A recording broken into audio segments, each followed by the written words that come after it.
네, 오늘 우리에게 주신 하나님의 말씀은 신약성경 사도행전 제20장 13절에서 16절까지 말씀입니다. 신약성경 제20장, 사도행전 제20장 13절에서 16절까지 말씀 세번역 성경으로 함께 읽겠습니다. 찾으신 분들은 본인의 성경을 들고 자리에서 일어서 주시기 바랍니다.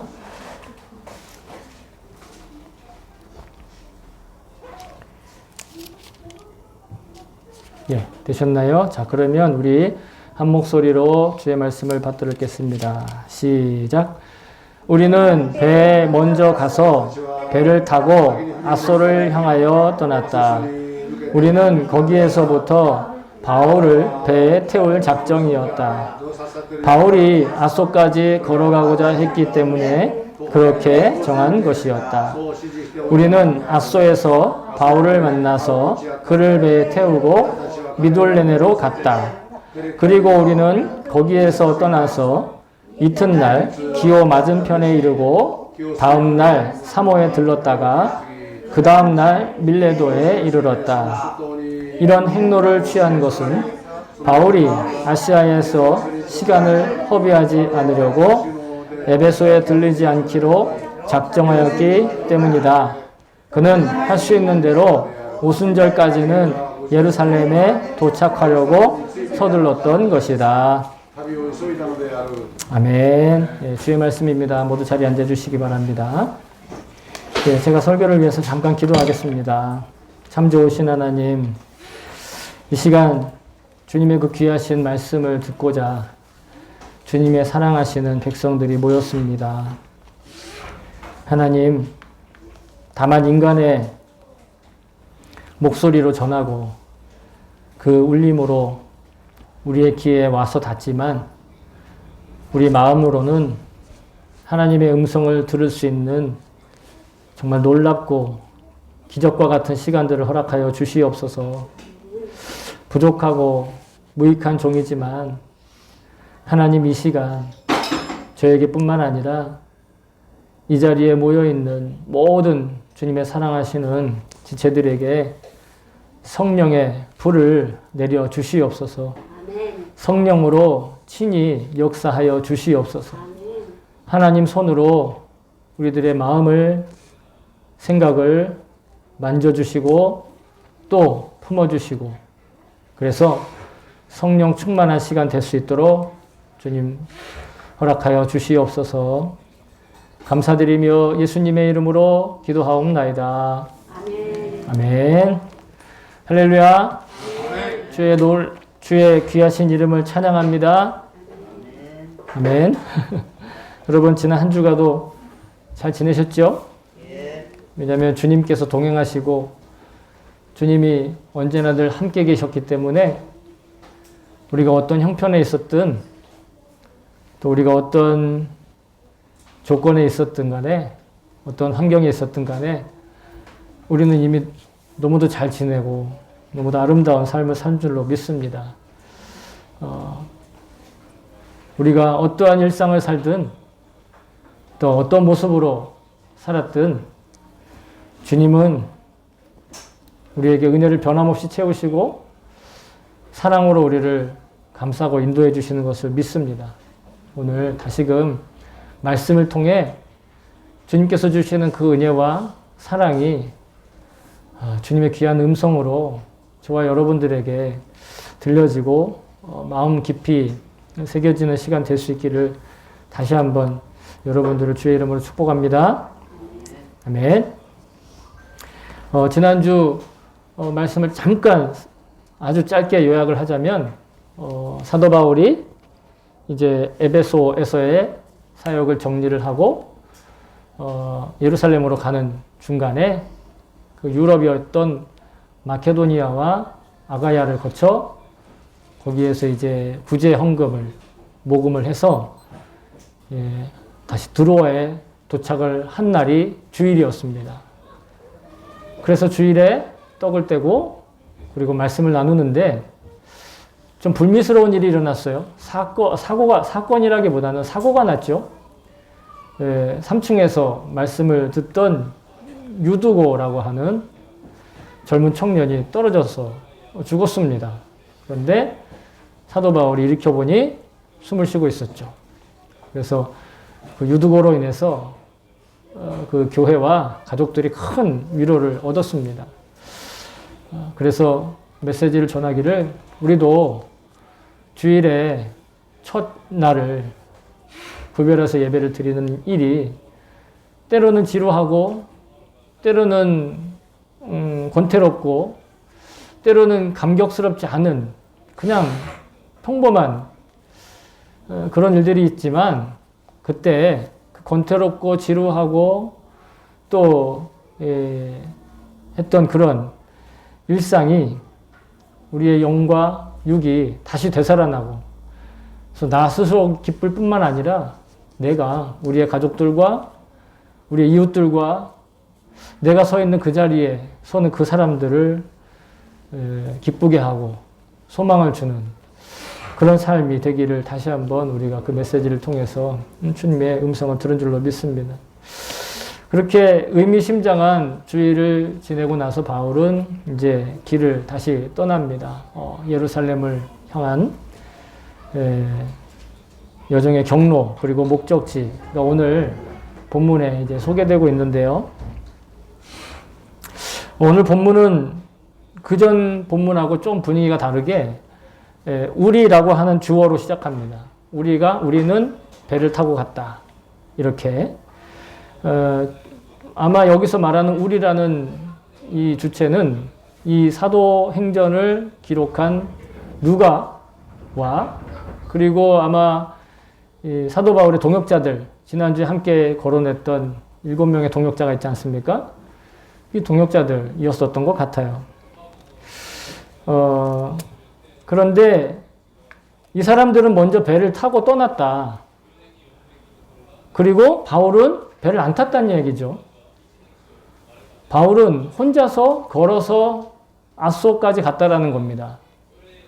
누가와 그의 일행들은 배를 타고 아소로 가고 바울은 혼자서 걸어서 아소로 갔다는 이야기죠. 그런 어떤 바울의 의지와 바울의 지시가 있었기에 자기들이 그런 행로를 택해서 움직였다. 자, 그러면 드로아와 아소의 거리는 얼마나 되는가? 지도를 통해서 제가 확인을 시켜드리겠습니다. 일본어 지도이지만 한글을 보충해서 써놨기 때문에 큰 문제가 없을 거라고 생각합니다. 여기가 드로아. 잘 보셔야 돼요. 여기 이 문자가 있는 곳이 드로아가 아니고 여기 끝에 뾰족한 부분이 드로아. 일본어로는 토로아스. 그리고 그 옆에 아주 짧은 거리처럼 보이는 점 2개, 3개 정도 들어가는 거리가 되어 있는 이 지점이 바로 아소입니다. 그러니까 실제 거리로 이 거리를 이 거리를 방문해 보셨던 어떤 목사님의 전언에 따르면 정확하게 다른 본문들이 이 거리에 대해서 여러 자료들이 많지만 실제로는 한 65km 정도 된답니다. 그러니까 차로 가면 얼마나에 갈 수 있어요? 빠르면 어떤 사람은 한 1시간에도 갈 것이고 어떤 사람은 한 1시간 반이나 2시간 이내, 하루도 안 걸리는 그런 거리죠. 그런데 당시 바울이 걸었던 거리 그리고 추산을 해보면 거기에다가 어떤 교통수단을 이용한 것이 아니라 오늘 본문에 보면 걸어서 갔다. 그리고 일본어 성경에도 도보로 갔다. 이렇게 되어 있습니다. 그래서 아마 만 이틀을 꼬박 걸어서 혹은 중간에 또 밤이 오니까 잠이 잤겠죠. 그래서 잠을 자고 1박을 하면서 이동을 한 거리였다. 그런데 특이한 것은 다른 어떤 동행이 없었다라는 것이에요. 바울 혼자서 걸어가고 나머지 일행들만 배를 타고 아소에 가서 미리 기다리는 거죠. 배가 아무리 느려도 있잖아요. 사람보다 빠르기 때문에 아마 그 전날 한참 기다렸을 것 같아요. 이 도로를 따라서 바울은 혼자 걸으면서 뭔가 중요한 생각을 정리해야 할 필요를 느꼈던 것 같아요. 그러니까 이틀이라는 시간을 쓰면서 아소에서 다시 만날 걸 약속을 하고, 왜냐하면 드로아에서 다시 만나기로 약속을 해서 이 사람들이 만났잖아요. 원래 각자 마케도니아와 아가야와 뭐 여러 군데에서 함께 모여서 드로아에서 만나서 주일을 맞이했는데 다시 또 헤어져서 아소에서 다시 굳이 그렇게 만나야 했다라는 것이죠. 어떤 생각을 정리를 했는가 그 내용을 추측할 수 있는 게 오늘 본문이 아닌 이제 2주 후에 함께 나눌 본문인데 사도행전 20장 23절에 보면 이렇게 기록되어 있거든요. 오직 성령이 각성에서 내게 증언하여 결박과 환난이 나를 기다린다 하시나. 결박과 환난이 바울을 기다린다고 성령님이 말씀해 주셨다라는 거예요. 그러니까 지금까지 바울이 여러 도시와 성들을 거치면서 전도했죠. 그러면서 성령께서 주시는 감동이 보면 앞으로 예루살렘에 가게 될 텐데 거기서 투옥당할 거야. 거기에 너 결박당할 거야. 붙잡힐 거야. 이런 감동들을 주시고 또 그런 어떤 증거들이 주변에서 들려오더라는 거예요.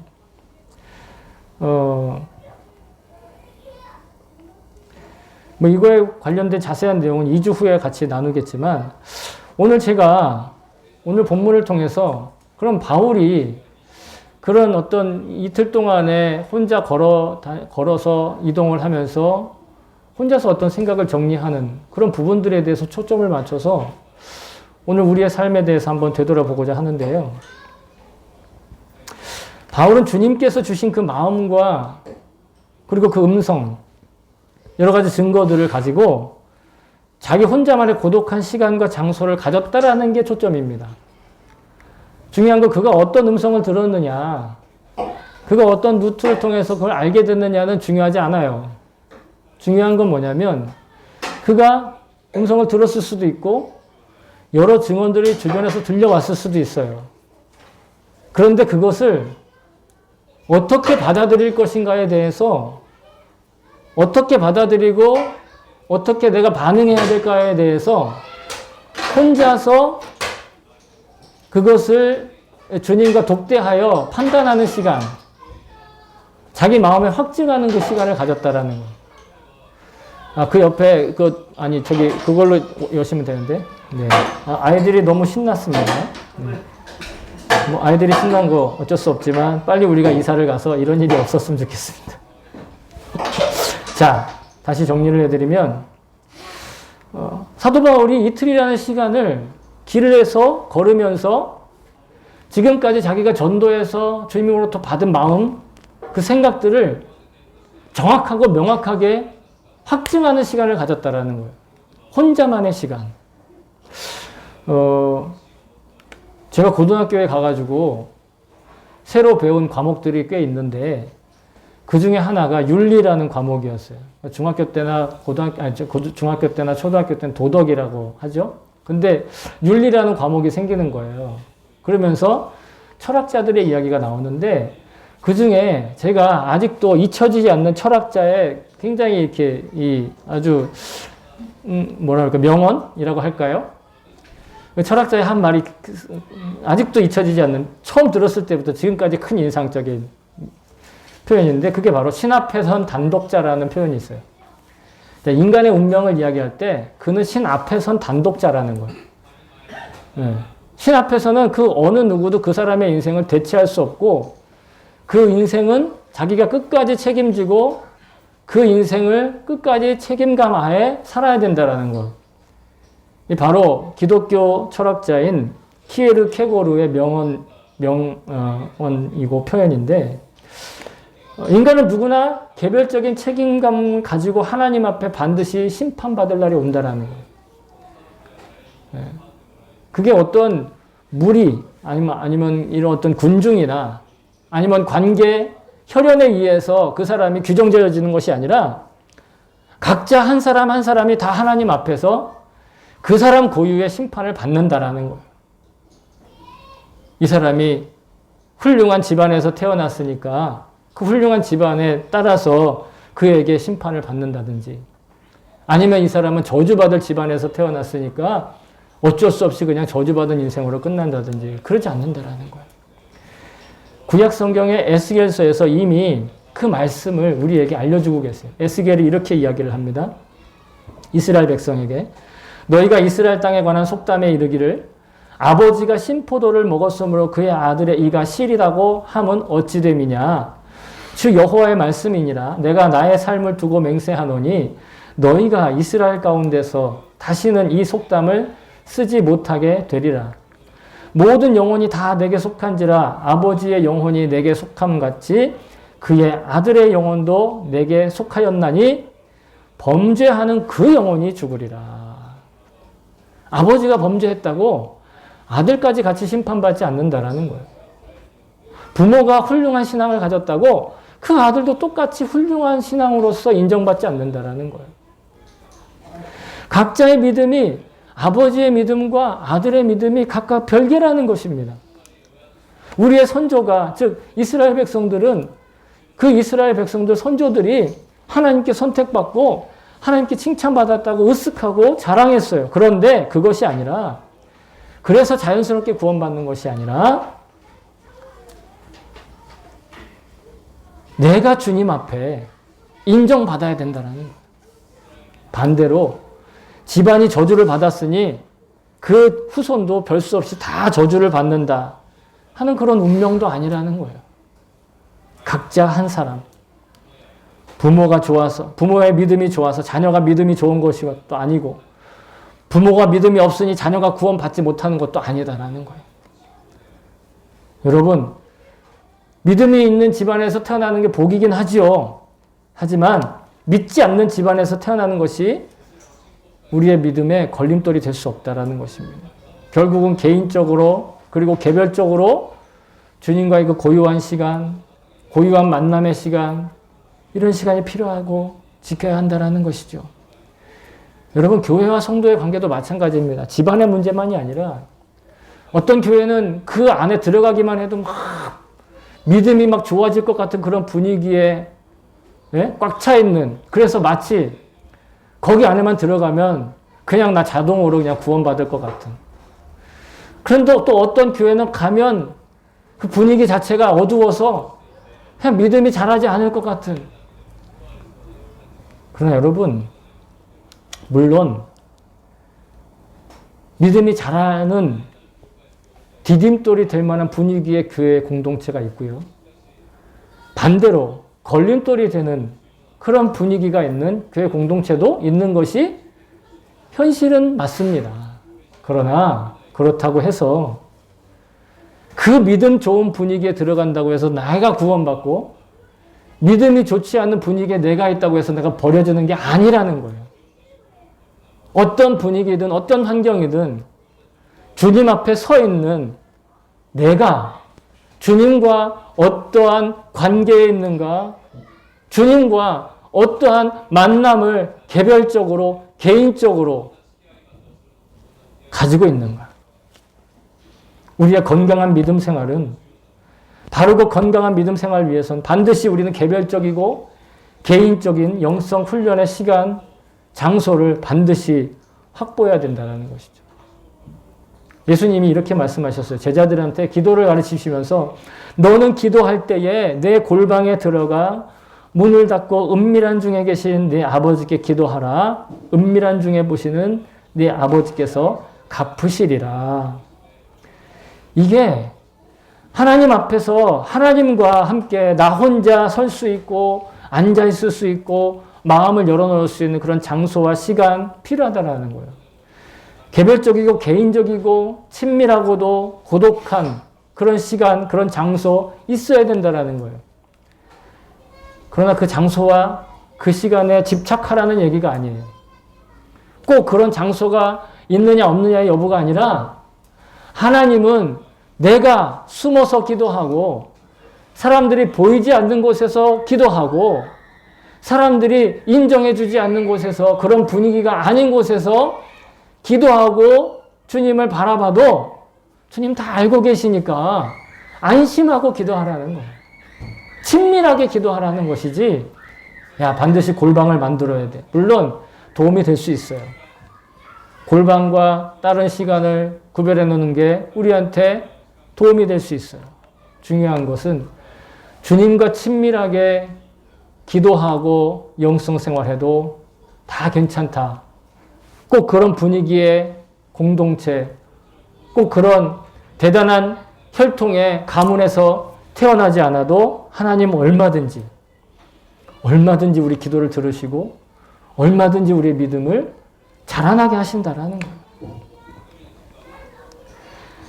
물론 이렇게 하지 않고 개별적인 시간 갖지 않고 그냥 분위기에 휩쓸려서 그냥 좋은 분위기 교회 그런 데 찾아다니면서 좋은 그런 집안들 찾아다니면서 할 수 있을지도 모르겠어요. 얼마든지 고상하고 젠틀하게 대중 속에 묻혀서 실제로 그렇게 살아가는 사람들도 제가 종종 본 적이 있어요. 하지만 여러분 이런 군중 속에서 하는 신앙생활 가지고는요. 이런 분위기에 안심하는 신앙생활 가지고는요. 어느 날 갑자기 인생의 위기에 찾아오고 도무지 감당할 수 없는 문제가 막 밀려 들어올 때 주님께 어떻게 구해야 될지를 모른다라는 거예요. 주님께 구하면 답을 주시는데 누구든지 사람들은 다 문제를 만나요. 누구든지 다 어려움을 겪어요. 근데 중요한 건 뭐냐면 주님과 친밀한 관계가 있던 사람은 바로 가서 응답을 받을 수 있어요. 바로 가서 주님의 음성을 들을 수 있어요. 그런데 그렇게 하지 않고 옆에 있던 사람, 부모의 신앙에 의탁해서 의탁하는 신앙, 교회의 분위기에 의탁해서 있던 신앙, 결코 문제를 이겨낼 수 없다라는 거죠. 극복할 수 없다라는 거예요. 문제가 안 생기면 좋지 않느냐 하지만 여러분 이미 이 세상은요. 문제투성이에요. 병균투성이잖아요. 아픔투성이고. 그래서 예수님께서는 항상 기도하시기 위해서 수시로 혼자서 고독한 공간과 시간을 늘 확보하셨어요. 마태복음 14장 23절에 보시면 앞뒤 문맥을 보면 더 정확하지만 어쨌든 이런 표현이 있습니다. 무리를 보내신 후에, 즉 예수님을 따르는 수많은 추종자들 그 무리를 보내신 뒤에 산에 올라가셨는데 뭐하러? 기도하러 따로 산에 올라가시니라. 기도하러 혼자 따로 올라가셔서 그리고 어떻게 하느냐? 저물 때까지 거기에 혼자 계셨다. 무리에서 따로 떨어져 산으로 기도하러 올라가시고 저물도록 계속 기도했다라는 거예요. 이거는 기도를 간구와 나의 필요와 그 다음에 항상 주십시오. 뭘 받으려고 하는 내가 부족한 것들을 해결하려고 하는 그런 기도만 가지고는요. 이렇게 저물도록 기도할 수가 없어요. 마가복음 6장 47절에는요. 저물매 배는 바다 가운데 있고 예수께서는 홀로 무태 계시다가 이 뒤에 구절은요. 그 밤 가운데 풍랑이 일어나가지고 제자들이 막 아우성치는 근데 예수님 거길 걸어가시는 그런 내용이 기록되어 있거든요. 그러니까 제자들은 바다 가운데 한가운데 있지만 예수님은 혼자서 기도하고 계셨다라는 거예요. 하나님께 뭘 그렇게 말씀드릴 게 많다고. 그런데 여러분은 이미 다 그런 경험을 하고 계세요. 친한 친구랑 막 전화 통화를 하잖아요. 1시간, 2시간, 막 어떤 경우 3시간, 4시간. 그리고 끊을 때 뭐라고 합니까? 나머지 얘기는 만나서 얘기해. 3시간, 4시간을 얘기했는데 또 얘기할 게 또 있다는 거예요. 여러분 충분히 이해하시죠? 하나님과 그렇게 할 수 있다라는 거예요. 하나님께 3시간, 4시간 기도하고도 하나님 또 말씀드릴 게 있어요. 또 그 자리에 갈 수 있다라는 거예요. 그냥 내 일상을 살아야 되니까 잠깐 그냥 그 자리에서 벗어날 뿐이지 하나님께 기도하는 건 무궁무진하게 기도할 수 있다. 다만 기도의 방향이 바뀌면 되는 거예요. 뭐 해주세요. 이거 해주세요. 이게 필요해요. 뭐가 부족해요. 이것만 하면요. 5분이면 끝나요. 우리 인생에 그렇게 문제가 그렇게 큰 줄 아세요? 5분이면 내가 구할 건 다 끝난다고요. 5분도 안 걸릴걸요? 여기 있는 사람 이야기를 해서 죄송합니다만 우리 아들이 한참 전에 부모가 새벽 기도할 때 잠깐 같이 와가지고 기도를 한 적이 있었어요. 얼마나 기특했는지 몰라요 그때. 그런데 있잖아요. 개인 기도 딱 들어가고 1분도 안 돼서 나가는 거 있죠. 왜냐하면 자기가 구할 게 별로 없는 거예요. 근데 이거는 우리 아들 이야기뿐만 아니라 어떻습니까, 여러분? 기도가 어떻습니까? 1시간, 2시간, 3시간씩 기도할 수 있습니까? 바울은 이틀을 꼬박 걸으면서 그 마음을 정돈했다라는 거예요. 기도하면서. 주님이 주신 그 마음을. 예수님께서는 제자들과 늘 동행하시면서 말씀을 가르치셨는데, 그러나 자신의 사명과 그 소명을 잃어버리거나 잊어버리지 않으시려고 하나님과 그렇게 긴밀하고 친밀하고 개별적인 기도의 시간, 그런 영적인 시간, 그거를 반드시 확보하셨다라는 거예요. 무리로부터 떨어져서. 제자들도 먼저 보내실 정도로. 그러므로 여러분, 예수님의 제자이고 예수님의 몸의 일부라고 하는 그리스도인들인 우리는 당연히 개인적으로 말씀을 읽고 묵상하며 그런 기도하는 시간과 장소를 확보하는 건 이건 너무도 당연한 이야기입니다. 이건 무슨 어떤 대단한 믿음을 가진 사람이나 사명감에 불타는 사람만 할 수 있는 어떤 수준 높은 일이 아니라는 거예요, 여러분. 개인적인 묵상이라는 건, 개인적으로 주님의 말씀을 읽고 기도하는 건 이건 뭐 대단한 게 아니에요. 안 믿는 사람들이 보면 대단하겠지만 그리스도인이라면 누구라도 이렇게 할 수 있어요. 그리고 여러분, 해야 하는 거예요. 그렇지 않으면 이 험난한 혼란의 바다와 갈등의 광풍이 부는 이 미친 세대에 이리저리 흘러 떠내려가는 비참한 결과, 그렇게 하지 않으면 정말 떠내려가 버리는 그런 비참한 결말을 맞이하게 된다는 것입니다. 성경은 우리에게 이렇게 가르쳐 주십니다. 그러므로 우리는 들은 것에 더욱 유념함으로 우리가 흘러 떠내려가지 않도록 함이 마땅하니라. 어디서 듣겠어요? 하나님의 말씀을 듣는다라는 것이죠. 하나님의 말씀을 자기가 읽고 자기의 소리로 말하면, 그러면 내 귀만이 이 말씀을 듣는 것이 아니라 나의 뼈와 살과 심지어는 내 혈액까지도 그 울림을 고스란히 받는다라는 거예요. 욕을 하면 그 욕의 울림이 내 살과 뼈와 피와 모든 것에 고스란히 담겨지게 되는. 그러니까 되도록 여러분, 욕이나 저주나 비난이나 비방보다는 주의 말씀을, 축복의 말을, 이렇게 말하는 저도 스스로 반성하면서 이렇게 얘기를 하고 있습니다.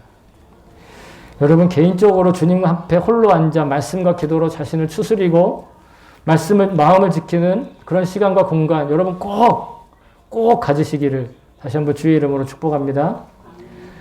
자, 바울은 드로아에서 아소까지 걸어가면서 개별적이고 고독한 여정을 통해 주님 주신 마음의 확증을 이렇게 얻었던 것 같아요.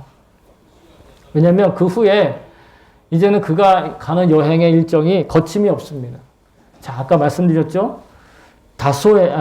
드로아에서 아소까지 가는데 그가 이틀을 걸렸잖아요. 걸어가는 요 짧은 거리 이틀을 썼단 말입니다.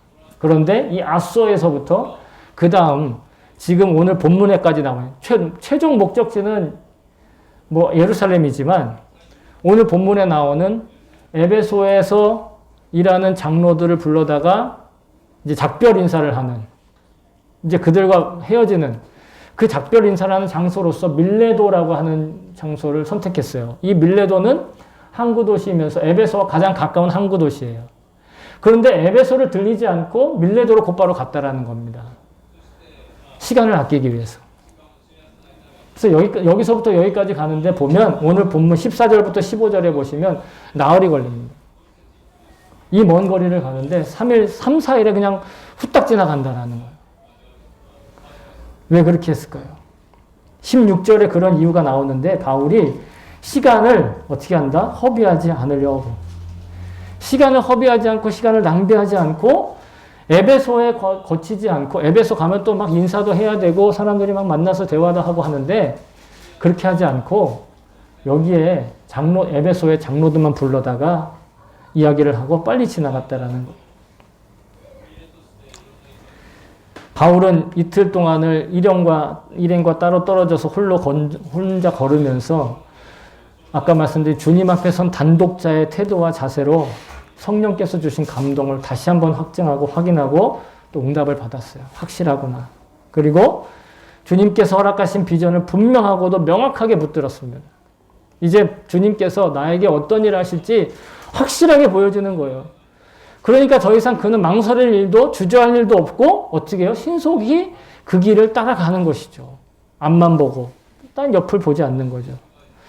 바울은 자신의 편지를 통해서 이러한 태도에 대해서 에베소 성도들한테 고백을 하고 있는데 에베소서 5장 15절에서 16절에는 이런 기록이 있습니다. 넘어갔나요? 그런즉 맞죠? 죄송합니다. 이게 그런즉 너희가 어떻게 행할지를 자세히 주의하여 지혜 없는 자같이 하지 말고 오직 지혜 있는 자같이 하여 세월을 아끼라. 때가 악하니라. 때가 악하니까 세월을 아끼라.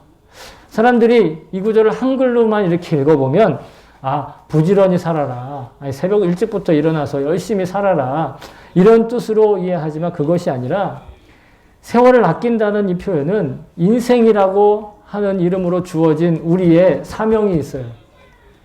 우리에게 사명은요, 우리의 인생이에요.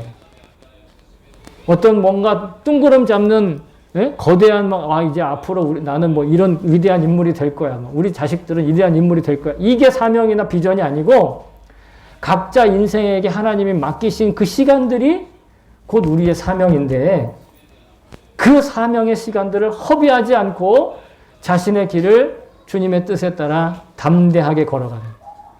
중요한 건 주님의 뜻에 따라 담대하게 걸어가는데 주님께서 허락하신 그 주님의 뜻에 따르는 그리스도인에게 주어진 길이 바로 우리에게 가장 선한 길이에요.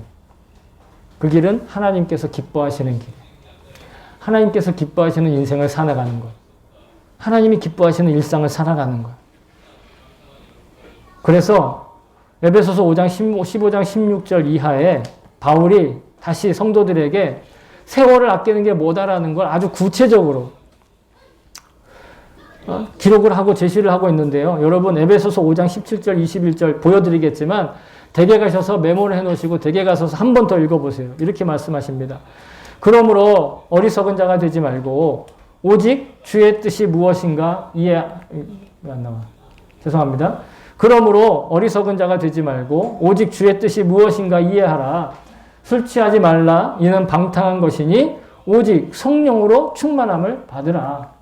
시와 찬송과 신령한 노래들로 서로 화답하며 너희의 마음으로 주께 노래하며 찬송하며 범사에 우리 주 예수 그리스도의 이름으로 항상 아버지 하나님께 감사하며 그리스도를 경외함으로 피차 복종하라. 이게 세월을 아끼는 방법이라는 거예요.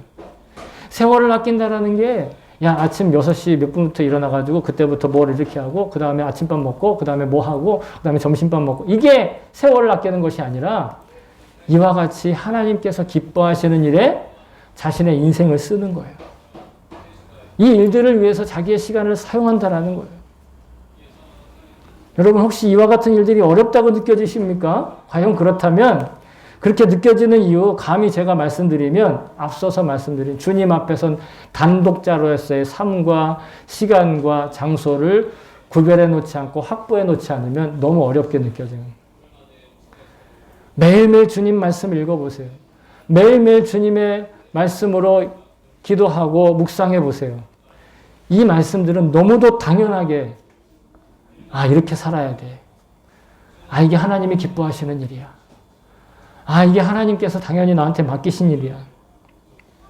그렇게 결단할 수가 있어요. 왠지 아세요? 주의 말씀은 우리를 강하게 하시기 때문에 그래요. 주님의 말씀이 우리를 용기 있게 하시는 거예요. 그리고 주님의 말씀은 우리의 영적인 면역력과 체질을 근본부터 회복시키시고 변화시키시고 영생에 합당한 자로 우리를 만들어 가시는, 재창조하시는 거예요. 우리를 재창조하신다고요. 지금 내가 용기가 없어서 뛰어들지 못하는 그 일까지도 하나님 맡기신다라는 거예요. 다만 우리가 말씀을 먹고 마시고 주님과의 그 개별적인 기도의 시간, 주님과의 개별적인 시간들,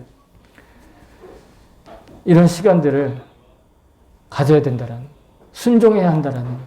여러분, 어렵다고 안 된다고 그렇게 말하면 안 돼요. 하나하나 변명하며 순종을 미루다 보면 결국 여러분 아무런 회복도 일어나지 않습니다. 최근에 제가 일본 심리학자인 타고 아키라라고 하는 분의 어떤 명언을 들어봤는데 저는 이분이 누군지 잘 몰라요. 근데 우연히 그렇게 듣게 된 그런 명언이 있는데, 일단 일본어로 먼저 말씀드리겠습니다. 일본어를 다 아시니까. 우고케바 카나라즈 나니까가 가와리마스. 우고케바 카나라즈 나니까가 와카리마스. 우고케바 카나라즈 나니까가 미니츠키마스. 우고쿠 코토によってあなたは強くなってきます. 이게 어떤 어떤 의사가 얘기한 것이 아니라 어떤 사람이 심리학자가 얘기한 거예요. 운동선수가 얘기한 것도 아니고 어떤 몸에 대해서 이야기한 사람이 얘기한 게 아니에요. 심리학자가. 여기서 말하는 tsiyoku naru 또 미니츠쿠루 다 마음에 관한 이야기예요. 때로는 몸을 움직여서 마음의 변화가 시작될 수 있다는 거예요. 물론 마음이 우리의 몸을 움직이기도 하지만 먼저 우리가 순종했을 때 우리의 마음이 변화되기도 한다는 거예요. 그래서 그렇게 몸을 움직이면 우리의 내면도 견고하게 될 수 있다는 거예요. 하나님을 믿지 않는 심리학자도 이 정도의 지혜가 있습니다. 하물며 우리가 주님의 말씀에 따라 순종하고 움직이면 여러분 우리 인생에 기적이 당연히 일어나는 거예요. 기적은 너무 당연하게 일어나는 거예요. 기적에 주목하지 말고 하나님께 내가 어떻게 순종할 것인가, 거기에 초점을 맞추면 얼마든지 할 수 있어요. 여러분, 자기 인생을 고치는 정도가 아니라 우리가 이 세상을 변화시킬 수 있다는 거예요. 하나님 나라가 이 땅에 임하는 것을 여러분 우리가 볼 수 있다는 거예요. 그런 꿈을 갖는 거예요. 그런 비전을 갖는 거예요. 그러니까 우리가 움직이지 않으면요, 아무것도 일어나지 않아요. 그런데 우리가 움직이고 순종하면 하나님 반드시 우리를 사용하시고 하나님께서 그 주님의 뜻을 우리의 손을 통해서 이루어 가시는 것을 믿습니다. 마지막으로 바울은 이제 오순절에 늦지 않기 위해서 서둘렀다, 이렇게 마무리가 되고 있습니다. 사실 오순절이라는 말은 유대인의 명절이죠. 유대인의 절기예요. 여러 가지 의미가 있는데 그것을 다 설명하는 것은 아니고, 우리 그리스도인의 입장에서도 오순절은 참 의미가 있는 날입니다. 바로 성령님께서 강림하신 날이죠. 오순절. 오늘이 고난주일입니다. 종려주일이면서 고난주일이죠. 종묘주일이 아니고 종려주일입니다. 종려는 이 팜출이라고 해서 이렇게 뭐라 그럴까요? 큰 소철나무 같이 생긴 그런 야자수 나무, 이것을 종려나무라고 얘기하는데, 예수님이 예루살렘에 올라가실 때 사람들이 그 가지를 꺾어다가 예수님 가시는 길에 깔아놨다 해서 그런 거기서 유래하는 말이고, 오늘부터 일주일 동안 예수님의 순환이 시작된다 해서 순환주일, 또 고난주일 이렇게 이야기를 합니다. 그래서 다음 주일 우리는 부활절을 맞이하는데, 예수님이 죽으신 날이 사실은 6월절 절기의 안식일 전날이었어요. 6월절 절기. 유대인들의 6월절. 그리고 그 6월절에서 50일이 지난 날이 오순절이에요. 그러니까 예수님이 부활하신 날은 6월절 지난 주일에, 6월절이 막 지난 그 안식 후 첫날에 예수님이 부활하셨죠. 그리고 예수님이 40일 동안 그 부활하신 채로 제자들에게 나타나시고 이것저것 다시 가르쳐 주셨어요. 그리고 승천하셨습니다. 40일 계시다가. 그리고 제자들이 모여서 기도를 했는데, 예루살렘에 모여서 기도를 했는데, 열흘이 지나고 갑자기 하늘에서 불의 혀와 같은 것이 내려와가지고 제자들에게 각자 내리면서 막 성령이 임하시는 그런 증거가 나타나가지고 사람들이 봤다는 거 아니에요? 그 절기가 오순절이에요. 그러니까 사도 바울은 그 오순절 전에 그 예루살렘에 유대인들이 다 모일 거 아니에요. 그 시기에 맞춰가지고 빨리 가서 자기의 사명을 마치려고 했다라는 거예요. 시간을 허비하지 않고 낭비하지 않고.